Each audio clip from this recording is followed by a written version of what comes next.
Nous l'avons tous déjà vécu. Vous allez chez un ami pour la première fois et vous devez rencontrer ses parents et ils veulent faire ta connaissance. Alors ils commencent à te poser toutes ces questions. Est-ce que tu aimes l'école? Quel type de choses aimes-tu faire? Où est-ce que tes parents travaillent? Je pourrais gérer n'importe quelle autre question, mais cette dernière, c'est celle que je redoutais toujours. Tout d'abord, je n'avais même pas de père, juste ma mère. Parfois, je mentais et je disais que j'en avais un et qu'il était à l'armée et c'est pour ça qu'il n'était pas là. Je sais que ce n'est pas bien de mentir, je détestais juste avoir cette conversation maladroite, vous voyez? L'autre raison pour laquelle je redoutais la question, le travail de ma mère n'était pas normal, comme elle n'était ni enseignante, ni avocate et ne travaillait pas dans un bureau comme les mamans de tout le monde. Quand j'étais petite, elle m'a dit qu'elle était danseuse, c'est ce que j'ai dit à tout le monde. Nous étions des petites filles, nous pensions qu'elle était une ballerine ou quelque chose comme ça. Mais maintenant que je suis plus âgée, je connais la vérité. Ma maman travaillait comme stripteaseuse. Salut, mon nom est Emily. Et voici notre histoire. Vous pouvez probablement penser que je n'ai pas eu une enfance normale et que ma mère n'est pas exactement une maman normale non plus. Mais avant de commencer, je veux juste vous demander une chose.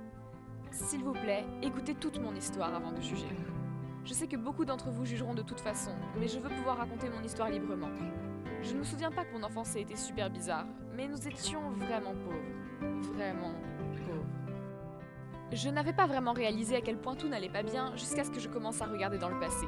Nous vivions dans ce petit appartement dégoûtant, nous partagions une chambre, je ne faisais pas attention à certaines choses comme les problèmes avec les rats ou combien il faisait froid en hiver, parce que maman était vraiment douée pour tout transformer en jeu, comme faire un fort avec des couvertures et se cacher toute la nuit quand il faisait froid, et prétendre que nous étions des princesses comme Cendrillon et que les rats voulaient juste être amis avec nous. Je croyais que c'était des souris dans Cendrillon, mais je l'ai quand même cru.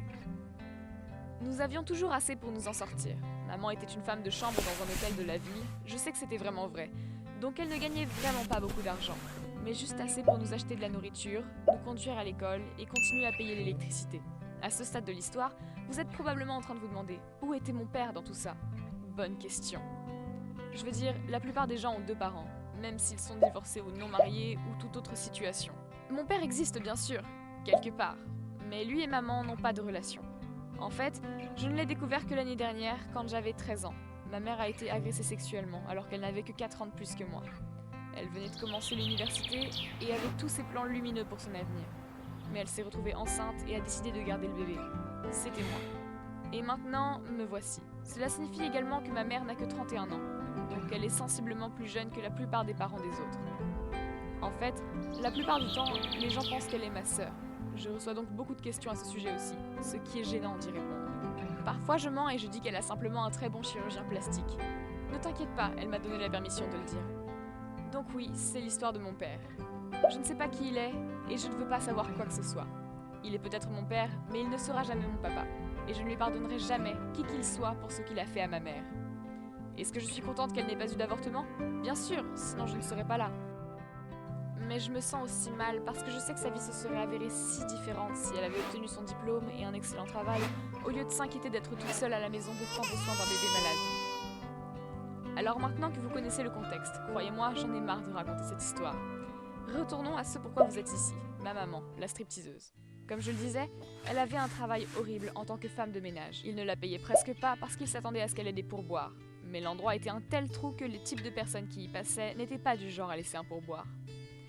Le directeur de l'hôtel la traitait comme de la saleté. Elle faisait ses heures supplémentaires sans être payée en plus, et à peu près tout le monde abusait d'elle.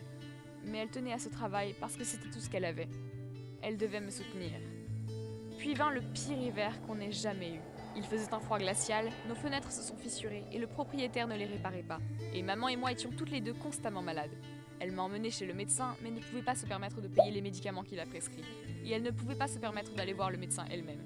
Elle m'a dit qu'elle était rentrée à la maison après ce rendez-vous, s'est regardée dans le miroir et a dit « Quelque chose doit changer ». Et quelque chose a changé.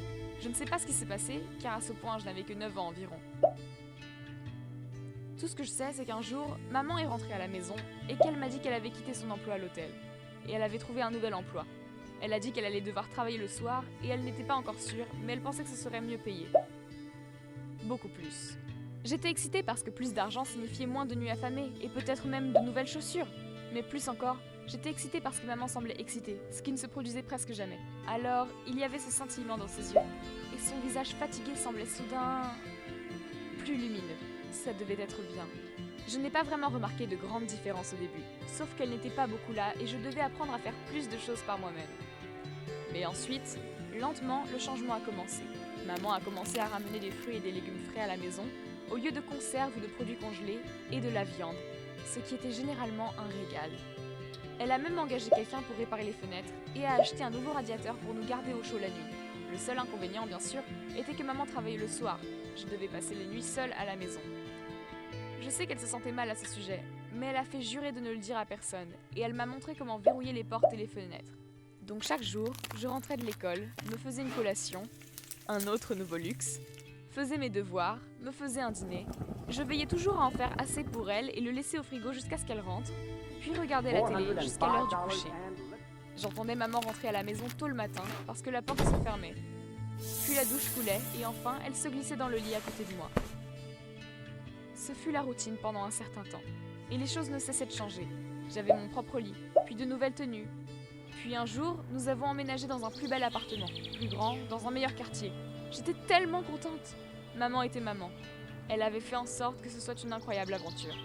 Elle a dit que nous commencions un nouveau chapitre de nos vies. Le nouvel appartement avait 2 chambres, et il était tellement plus agréable. Il avait de grandes fenêtres, donc la lumière pouvait rentrer. Nous avions une chambre et une salle à manger, et la salle de bain était grande. Nous avions même un chat, un petit chaton noir appelé Lucky. Nous pouvions alors nous permettre une autre bouche à nourrir. Je ne sais pas quand est-ce que j'ai commencé à suspecter que maman n'était pas complètement honnête à propos de son travail. C'était plutôt une intuition progressive. Je veux dire, une ballerine, à minuit. Dès que j'étais assez âgée pour savoir ce que stripteaseuse voulait dire, j'ai commencé à penser qu'elle se déshabillait pour de l'argent. Je veux dire, ce n'était pas comme si elle essayait de se cacher. En fait, nous étions toujours complètement honnêtes l'une avec l'autre. Je pense qu'elle a juste essayé de me donner la version mignonnette de son travail. Un matin, nous prenions le petit déjeuner ensemble. Maman, je peux te poser une question ? Bien sûr, chérie. Qu'est-ce qu'il y a ?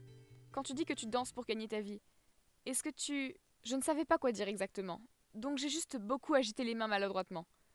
À quoi penses-tu, ma chérie ?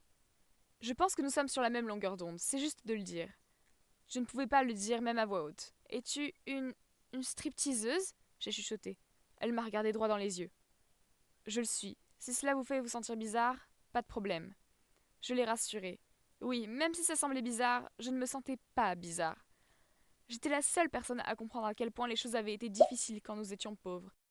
Et même si je n'ai pas demandé, je pouvais comprendre comment maman, qui était très jolie et en forme, avait vu quelqu'un faire de la publicité pour des artistes adultes et décidé que c'était exactement ce dont elle avait besoin pour nous sortir de cette situation. Je veux dire que cette conversation l'a rendue vraiment anxieuse, et elle avait probablement peur que j'aie honte d'elle, mais c'était loin de mon esprit. Je me suis levée et lui ai fait un gros câlin, et je lui ai dit que je savais que tout ce qu'elle faisait, elle le faisait pour moi, et que je la soutenais quoi qu'il en soit. Avant de le demander, non, je ne dis à personne que ma mère est une stripteaseuse. Je dis juste qu'elle est toujours femme de ménage, mais maintenant, elle est de nuit.